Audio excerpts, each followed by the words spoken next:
Nous sommes ici à Brindisi, situé, comme le montre la carte, aux confins sud-est de l'Italie. Brindisi était à l'origine une ville grecque dotée d'un port naturel, mais qui fut finalement conquise en 267 avant notre ère par les Romains qui en firent un important port maritime, avec son théâtre, ses thermes, ses aqueducs, ses temples. Bref, les Romains firent de Brindisi une importante cité. Brindisi était à l'époque de Paul la porte de l'Orient. Bateaux arrivés de tout le bassin méditerranéen, pendant que les galères de commerce ou de guerre romaines partaient à la conquête du monde. On disait aussi que Brindisi était la porte de la voie Appia. Parce que les voyageurs qui, après avoir longé la voie Egnatia en Grèce et traversé depuis Dirachim, ou Dir en Bulgarie, accostaient Brindisi avant de traverser l'Italie en direction de Rome. Les évangélisateurs qui arrivèrent de Jérusalem ou de l'Asie passaient donc eux aussi par Brindisi pour suivre la voie Appia. Assurément, Saint-Pierre et d'autres évangélistes connus sont passés par Brindisi. En ce qui concerne Saint Paul, nous savons par contre qu'il n'est pas passé par Brindisi, puisque le bateau sur lequel il se trouvait et qui devait accoster à Brindisi avait été, comme nous le dit le récit biblique, avait été violemment secoué par une tempête. Détourné de sa destination, il avait dérivé jusqu'à l'île de Malte, sur laquelle il s'était finalement échoué. Puis, de Malte, Paul et Julius, le centenier qui l'accompagnait, avaient pris la direction de la Sicile, où ils demeurèrent durant 3 jours à Syracuse.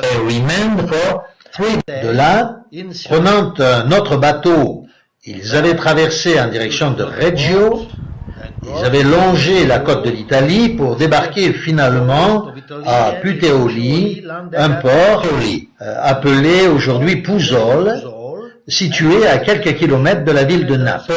Vous pouvez lire ce passage dans le livre des Actes au chapitre 28.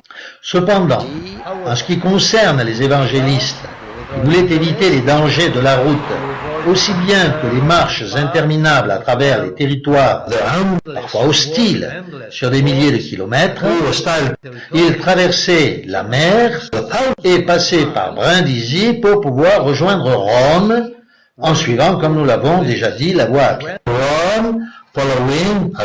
Concernant la ville, vous pouvez facilement vous imaginer la scène de ces prédicateurs courageux descendant des navires romains et prenant pied sur le sol de l'Italie. Ici, à Brindisi, nous ressentons ce que les évangélistes ont vécu en parcourant les rues étroites de la ville. Nous marchons littéralement sur leurs traces dans ces rues qui ont peu changé au cours des siècles. Les vestiges imposants de l'époque romaine demeurent toujours debout, les mêmes qu'ont vu leurs yeux. Ces saints serviteurs de Dieu, infatigables et remplis d'un zèle communicatif, ont parcouru ces rues. Il y avait 2 colonnes. Une seule subsiste aujourd'hui. Elles indiquaient l'entrée ou la fin de la voie Appia aux visiteurs qui y arrivaient ou qui quittaient l'Italie. Nous comprenons, n'est-ce pas, qu'il fallait une immense foi et un zèle impétueux pour effectuer de tels voyages à cette époque reculée. La voie Appia s'étalait à elle seule sur plus de 600 kilomètres. Ce courage et cette détermination sont un exemple posé devant les yeux de quiconque désire servir le Seigneur. Comme le dit si bien la lettre aux Hébreux, je cite, « Nous donc aussi, puisque nous sommes environnés d'une si grande nuée de témoins, rejetons tout fardeau et le péché qui nous enveloppe si facilement.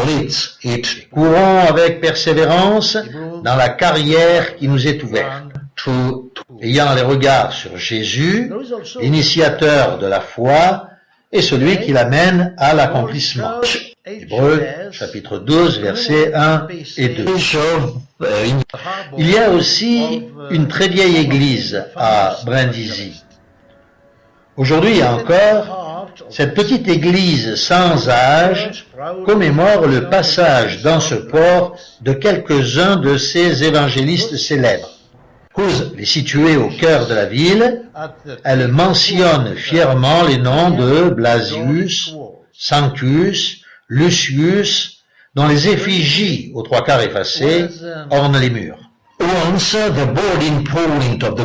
Brindisi fut aussi en son temps le point d'embarquement des croisés pour la Terre Sainte, et cela particulièrement en 1228, lorsque la 6e croisade est partie de Brindisi.